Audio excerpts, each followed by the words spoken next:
Reading is a habit that can spark a lifetime of learning, and now in its 21st year, Read Across America, the National Education Association's annual reading celebration continues, and celebrating a nation of diverse readers is this year's theme. Lily Eskelsen-Garcia, a president of the 3 million member NEA, joining us now with more. Welcome, Lily. Oh, thank you. It's an honor to be here. It's great to have you here. So tell us a little bit more for those who aren't familiar. NEA's Read Across America, what is it and what are you celebrating this year?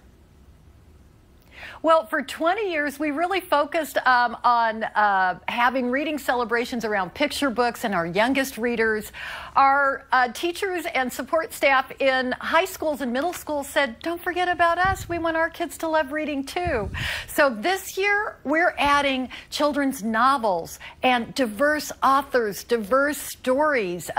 So much diversity in our communities now is not reflected in the books that kids are given to read. And so we want parents, teachers, support staff, scout leaders, Sunday school teachers to really celebrate the whole month of March with having kids celebrate through reading the diversity of their communities. And on that note, the classroom, we know it has changed so much over the last couple of decades, really, both in terms of diversity, in terms of technology. Give us a little more insight how you're factoring that in this year. You know, what has changed is a growing number of diverse communities coming into our schools. What doesn't always change is what we put in front of our students. I was talking to maybe a 12-year-old young lady in Baltimore, African-American little girl. I said, what are you reading? You know, what do you love to read?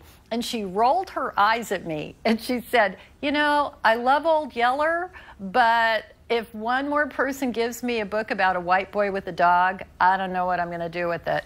So she wanted a book about someone who looked like her and lived like her. Where are little girl books? Where are books about African-American young people? And they're out there, and they're wonderful. And so we've put together book lists. We've put together ways of bringing those diverse authors into your classroom, into your conversations with your students and the children you love. Well, and on that note, one more question for you.